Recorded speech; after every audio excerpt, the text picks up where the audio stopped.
안녕하세요. 오늘은 병자호란에 대해서 한번 알아볼 겁니다.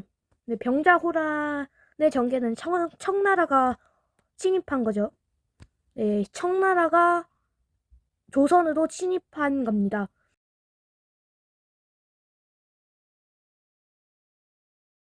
현존하는 세계 최대의 궁궐이자 가장 큰 규모의 세계 유산은 바로 자금성입니다. 다 알고 있을 수도 있는데요. 이게 얼마나 크냐면 건물 수가 900채가 넘고 출구장 72개가 들어갈 정도로 어마어마한 규모를 자랑하는 곳입니다. 이게 자금성이 1420년 명나라 영락제 때 완성되어 가지고 청나라가 멸망하기 전까지 수십 명의 황제들이 살았던 곳이에요. 그런데 이곳에 바로 중국인이 아닌 조선의 세자가 한번 살았던 적이 있습니다. 이 주인공은 바로 인조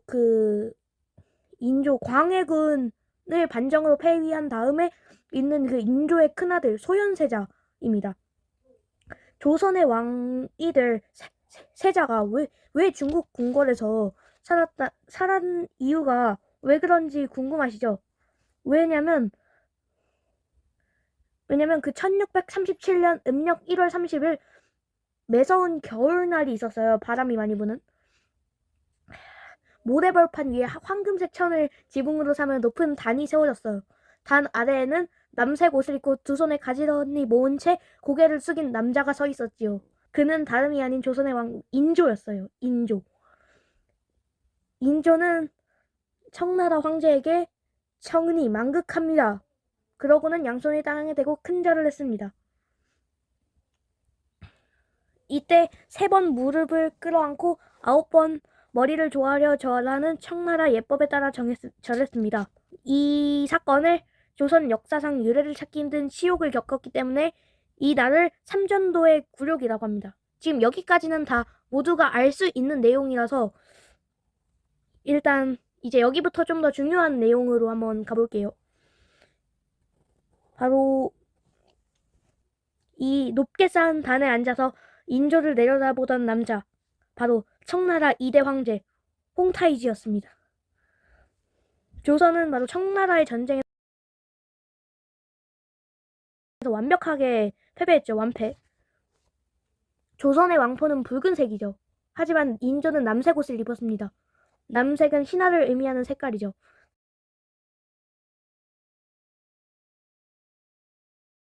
즉 조선이 청나라를 섬기는 신하의 나라가 되겠다는 뜻이옵니다. 청나라는 이 일을 기록한 비석을 세우라고 요구했습니다. 조선은 인조가 홍타이지에게 항복했던 장소인 삼전도에 삼천도비를 세웠습니다. 과거에 큰 홍수로 물이 바뀌면서 그 나루터 자리는 사라졌지만 그 서울 석촌호수 옆에 삼전도비가 자리하고 있어요. 한번 가볼 수도 있겠죠. 근데 인조가 이와 같은 치욕을 겪기 전 죽음을 각오한 채 청나라 황제 앞에 나서겠다고 하는 사람이 있습니다. 바로 인조의 큰아들 소현세자입니다. 인조실록 34권 15년 1월 22일에 기록한 내용을 보면 나에게는 일단 동생이 있고 또 아들도 하나 있으니 역시 종사를 받을 수 있다. 내가 적에게 죽는다 하더라도 무슨 유감이 있겠는가. 내가 성에서 나가겠다는 뜻을 말하라. 라고 말을 한 것이죠. 사실 소현세자는 근데 목숨을 걸고 청나라 황제 앞에 나서기엔 당시 조선 사회에서 너무 중요한 사람이었어요. 왜냐하면 인조의 뒤를 이어서 조선을 이끌어야 하니까요. 그는 이미 차기 왕으로서의 면모를 보이기도 했어요. 인조실록 46권 23년 6월 10일 자신에게 진공되는 물품을 절감하고 시종들을 엄격히 경계하여 오로지 패단을 줄여 백성들을 여유있게 해주기를 힘썼다. 라고 합니다. 소현세자는 1627년 정묘호란 때 16살의 나이로 전주에서 백성들을 돌보게 되었어요. 기록에 따르면 소현세자는 전쟁 중이던 당시 상황을 고려하여 자신에게 바치는 물건을 줄이고 신하들의 옳지 못한 행동 또한 줄이라고 명령했습니다. 이것은 무엇을 의미하냐면 전쟁으로 이미 힘들어졌습니다. 힘들어졌으니까 백성들을 좀 더 편안하게 해주고자 하는 그런 생각이 있었을 것 같습니다. 정묘호란 역시 여진족이 일으킨 전쟁입니다. 이때는 중요한 게 청나라로 이름을 바꾸기 전인 고인 후금이라는 이름으로 세력을 넓히고 있던 중이었기 때문에 이렇게 백성을 생각하는 소현세자의 모습은 사관들에게 깊은 감명, 깨달음 이런 것들을 남겼습니다. 이미 한번 오랑캐라고 불렀던 이들의 침략을 겪어본 소현세자는 10년이 지나 더욱 강해져서 쳐들어온 여진족을 마주해야 했습니다. 고뇌하는 아버지를 바라보며 자신이 대신 목숨을 바쳐서라도 전쟁을 끝내야겠다고 생각했던 것일지도 모릅니다. 한 나라의 세자가 이렇게 큰 결심을 했는데도 청나라는 세자가 아닌 왕이 직접 나서서 항복을 해야 한다면 소현세자의 뜻을 거부합니다.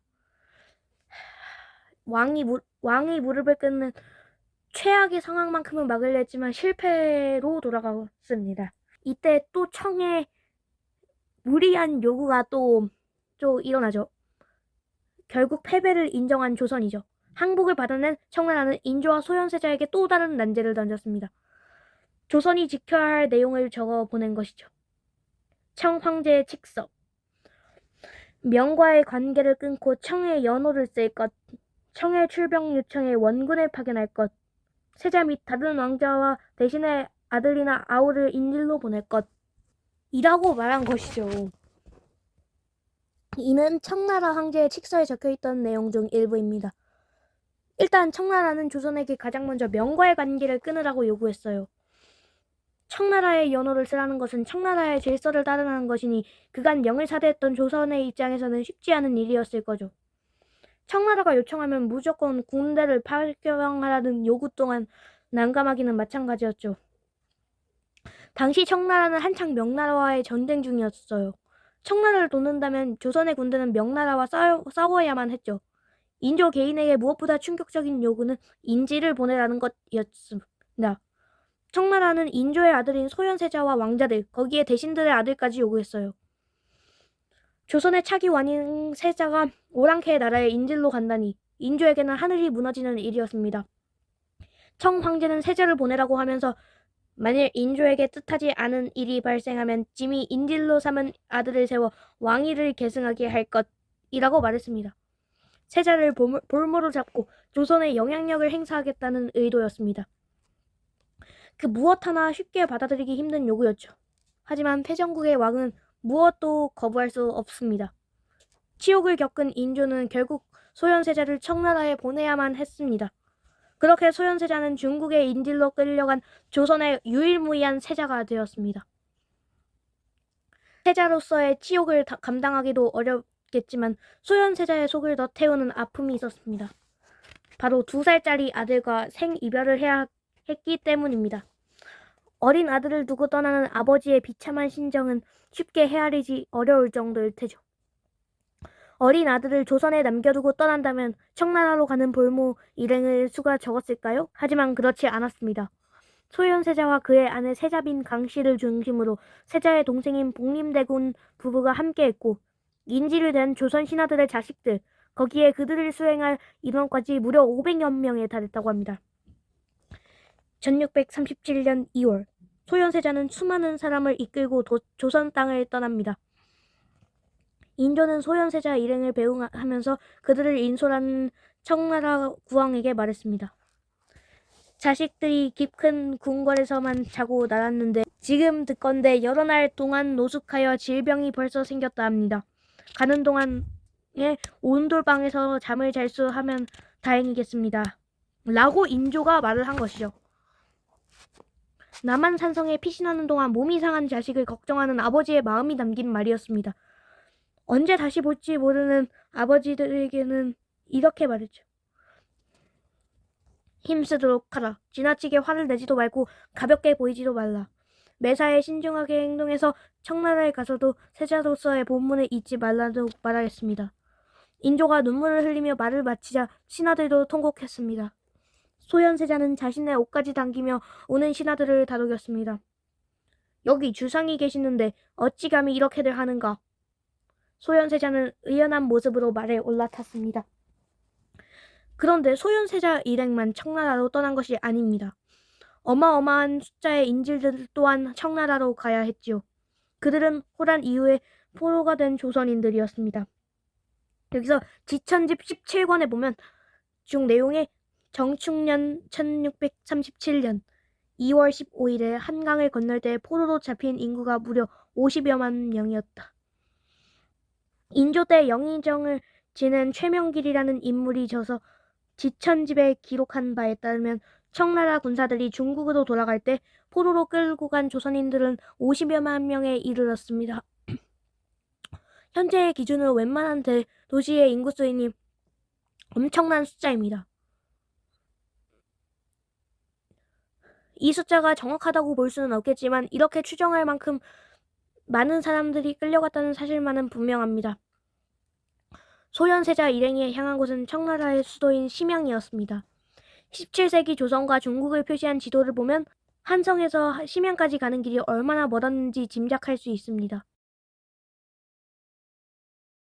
직선 거리로만 약 550km에 달하는 곳이었습니다.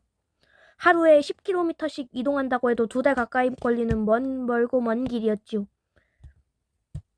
소현세자 일행은 가서 압록강을 건너고 요동을 지내야 했습니다. 심양 일기 1637월 2월 17일 산길이 험한 데다 높은 고개가 층층이 겹쳐 사람과 말이 10번 엎어지고 9번 거꾸러질 정도로 온갖 고생을 겪었다. 라고 쓰여져 있습니다. 여기서 심양 일기는요. 소현세자 일행이 청에 거주하면서 겪은 일을 기록한 일기입니다. 다른 일기와 마찬가지로 날짜 순으로 날씨, 서연을 비롯한 일상의 동정, 본국과의 연락, 수행한 신하들의 사정 등을 정리했습니다. 그런데 이때 날씨마저 소현세자 일행을 괴롭혔습니다. 아직 날이 추운 2월, 북쪽으로 갈수록 기온은 떨어지기만 했습니다. 특별한 방한용품도 없었던 시대인 만큼 사람들은 추위에 속속무책이었지요. 인조는 아들들을 온돌방에 재워달라고 간청했지만 세자 일행은 들판이나 냇가에서 노숙을 해야 했습니다. 이런 식으로 이동을 하다 보니 소현세자의 몸에 문제가 생기고 말았습니다. 소현세자와 신하들이 조선으로 보낸 보고서를 할 수 있는 심양장계에서는 세자가 감기 기운이 있어 약을 올렸다는 내용이 있습니다. 날씨가 차고 야외에서 머물 때가 많아 염려된다는 내용도 있지요. 피랑길 이후 제대로 몸을 추스리지도 못하고 청나라로 향했으니 병이 드는 것도 당연한 일이었습니다. 하지만 추위와 노숙보다 소현세자 일행을 더 힘들게 했던 것이 있으니 그들의 눈앞에 펼쳐진 참혹한 광경이었습니다. 청나라 군사들은 포로가 되어 끌려가는 조선 백성들에게 걸핏하면 채찍을 휘둘렀고 백성들의 몸은 피와 살이 엉겨붙은 상처로 가득했습니다. 이뿐만이 아니라 청나라군은 그냥 행군으로 있는 마을이란 마을은 모두 약탈했습니다. 재산과 식량을 몽땅 털어갔습니다. 심지어 전쟁을 피해 숨은 조선인들까지 끌어내 머리를 깎은 뒤 포로로 삼았습니다. 소현세자는 일행을 인솔하는 이에게 군사들의 약탈을 멈춰달라고 간청하였습니다. 그러나 인질로 끌려가는 세자에게는 아무런 힘이 없었고 그의 말을 들어주는 사람 또한 없었습니다. 소현세자의 괴로움은 말로 다할 수 없었을 것입니다. 자신이 끌려가는 것도 괴롭지만 백성들의 고난을 지켜보는 것은 더욱 괴로웠지요. 소현세자 일행은 육체적으로나 정신적으로나 힘든 시간을 보냈습니다. 그들은 한성을 떠난 지 60여일 만인 4월 10일 드디어 청나라 심양에 도착했습니다. 조선에서 청나라 지도를 참고해 제작한 성경여지도에는 심양 도성 내 주요 관청을 그려놓은 부분이 있습니다. 바깥으로 크게 둘러진 것이 외성, 안쪽에 있는 것이 내성이지요. 중앙에는 청나라 황제 홍타이지가 사는 황궁이 있습니다. 우측 아래는 덕성문이 있고 그 주변으로 관청들이 모여 있지요. 기록에 따르면 청나라는 이 문 근처에 소현세자 일행이 머물 곳을 지어줬습니다. 정식 명칭은 심양관이었는데 심관 혹은 고려관으로 불리기도 했다고 합니다. 지도에서 보면 황궁에서 심양관까지의 거리가 집과 멀지 않음을 느낄 수 있습니다. 왜 황궁 가까운 곳에 심양관을 지은 것일까요? 이는 조선세자 일행을 감시하기 위한 조치였습니다. 소현세자의 숙소는 창살 없는 감옥이나 다름없었던 것입니다. 심양관의 또 다른 문제는 지나치게 협소했다는 것입니다. 현재 건물은 남아있지 않지만 기록에 의하면 모두 18칸의 방이 있었다라고 합니다. 업무 공간과 세자 부부의 방을 제외하면 사용할 수 있는 방은 고작 10개에서 13개 정도였습니다. 500명에 달하는 사람들이 그 방을 썼습니다. 얼마나 비좁았겠습니까? 심양장계 1638년 6월 21일 관소가 좁고 낮아 습하며 더러운 냄새가 나고 무더워서 숨이 막힌다. 대소 인원들이 병나지 않은 이가 없었으며 요사이 더욱 심합니다. 소현세자 일행이 심양에 도착하고 2달쯤 지났을 때의 기록을 보면 그들의 주거 환경이 얼마나 열악했는지 알 수 있습니다. 수백 명이 관소에 다닥다닥 붙어 생활하는데 여름이 오니 습기와 더위, 악취가 심했을 것입니다. 위생 관리도 제대로 되지 않았으니까요. 심양관 사람들은 이런저런 병에 걸리기 일쑤였고 때때로 전염병이 돌았다는 기록이 있습니다. 더 충격적인 것은 청나라 세자와 왕자를 끌고 나와놓고는 제대로 대접을 해주지 않았다는 것입니다. 소현세자 일행은 기본적인 먹을거리와 몇 가지 생필품만 겨우 제공받았던 것으로 보입니다. 명나라와 계속 정쟁 중이던 청나라는 극심한 흉년까지 들어 제대로 지원해주지 않았습니다. 조선의 평안도에서 삭선이라는 명목으로 물품이 오기는 했습니다만 많은 양은 아니었지요. 삭선은 매달 각 지방에서 나는 산물로 임금님께 차려 바치는 음식을 뜻합니다. 조선 역시 전쟁 복구도 정신이 없어 무엇이든 보내줄 수가 없는 형편이었던 것입니다. 하지만 이 생활 속에서도 소현세자는 세자로서의 임무를 열심히 했습니다. 왕이 되기 위한 공부를 이어갔고 날짜에 맞춰 문안 인사도 했지요. 아버지인 인조를 직접 만날 수 없음에도 보름에 한 번씩 조선 궁궐 쪽으로 절을 했습니다. 멀리 떨어져 있는 와중에도 아버지와 나라를 그리는 마음은 잊지 않았던 것입니다. 심양관 생활을 한 지 2달 정도가 됐을 무렵 청나라 황제가 이른 아침부터 다급하게 소현세자를 불렀습니다. 소현세자는 헐레벌떡 황궁으로 갔지요. 황제는 왕들이 모인 앞에서 소현세자에게 차를 따라주었습니다. 청나라 사람들 틈에 끼어 차를 마친 소현세자는 황제의 말을 기다렸습니다. 자, 이제 다들 돌아가시오. 황당하게도 황제의 말은 이것이 전부였습니다. 특별한 이유 없이 소현세자를 부른 것이죠. 차만 주고 돌려보내는 수모는 시작에 불과했습니다. 하루는 황궁에서 갑자기 사람이 나와 심양관으로 들이닥치더니 이렇게 통보했습니다.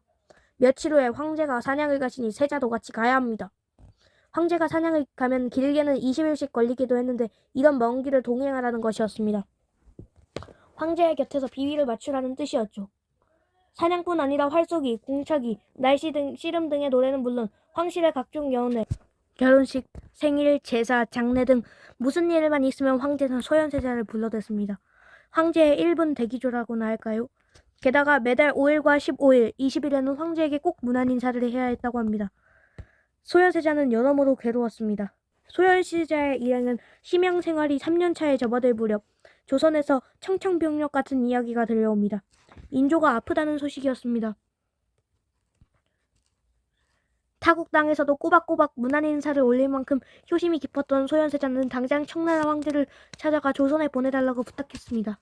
황제는 세자의 조선행을 허락했지만 그동안 세자의 아들인 원손을 청나라의 인질로 보내라는 조건을 걸었습니다. 청나라에 떠날 때 2살이었던 원손은 이제 고작 5살이었습니다. 칼바람을 맞으면서 갖은 온갖 고생을 하며 왔던 그 길을 어린 아들이 와야 한다니 얼마나 가슴이 아팠을까요? 그렇다고 해서 아픈 아버지를 외면할 수도 없었기에 결국 소현세자는 조선행을 택합니다. 긴 여정을 거쳐 그리웠던 조선 땅을 밟은 소현세자는 곧장 궁으로 향합니다. 타국에 볼모로 끌려간 아들을 3년이라는 긴 시간이 흐른 뒤에 만났으니 말할 수 없을 듯이 애틋했겠지요. 옆에서 부자들의 상봉을 지켜본 신하들 역시 눈물을 흘렸다고 합니다. 그러나 소현세자가 조선에 머물 수 있는 시간은 한 달도 채 지나지 않아 다시 돌아가야 했습니다. 다시 심양으로 돌아가는 길, 소현세자의 심경은 참담했을 것입니다. 아버지와 자식을 마음대로 볼 수 없다는 상황이 서글펐겠지요.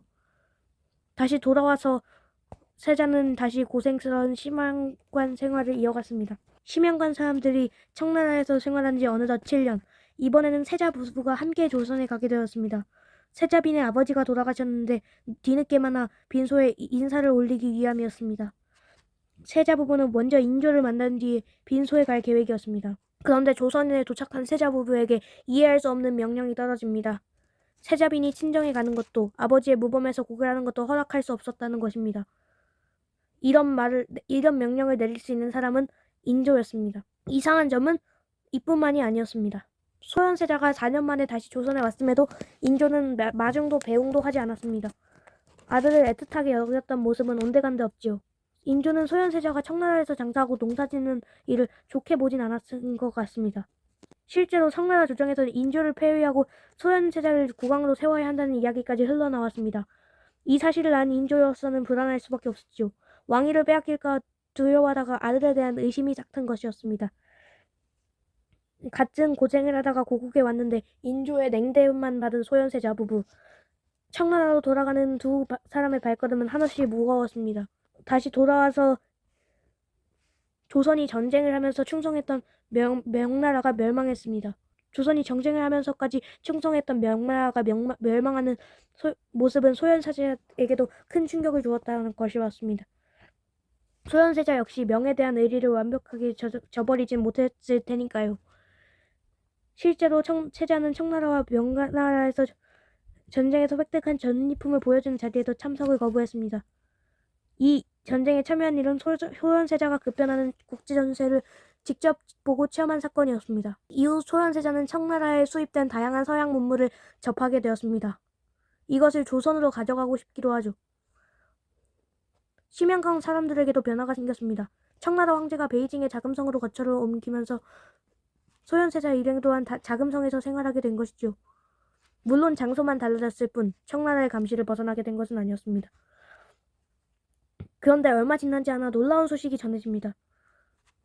청나라 황제가 소현세자 일행에게 조선에 영구 귀국하라는 명령을 내린 것입니다. 청나라가 명나라를 물어뜯은 지 불과 6개월 만에 일어난 일이었습니다. 명나라와 조선이 친하게 지내는 것을 견제하기 위해 소현세자를 볼모로 삼았었는데 명나라가 사라지자 조선의 볼모 또한 필요 없게 된 것이죠. 소현세자의 일행은 자유의 몸이 되었습니다. 청나라로 끌려온 지 9년 만에 고향으로 돌아가게 되었으니 모두들 얼마나 들떴을까요? 그런데 이게 어찌된 일일까요? 궁궐은 이상하리만치 조용했습니다. 세자가 9년 만에 돌아왔는데 어떤 환영식도 열리지 않았죠. 아들을 마주한 인조의 표정 역시 얼음장처럼 차가웠습니다.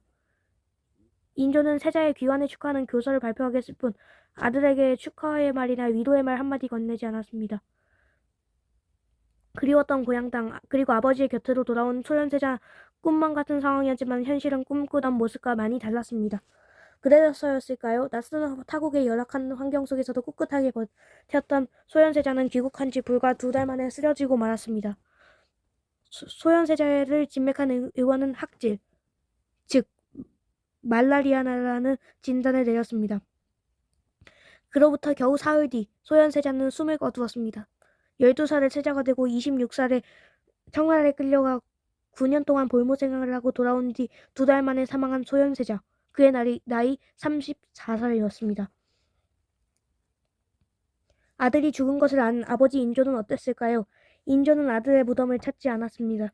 그리고 소현세자가 사망한 지 5개월 만에 소현세자의 동생인 복림대군을 세자 자리에 앉히지요. 신하들은 깜짝 놀라 들고 일어섰습니다. 소현세자에게 10살이 된 아들이 있음에도 인조가 적장자 승계 원칙을 무시했기 때문입니다. 신하들도 반대했지만 인조는 고집을 꺾지 않았습니다. 세손이 너무 어리다는 이유였습니다.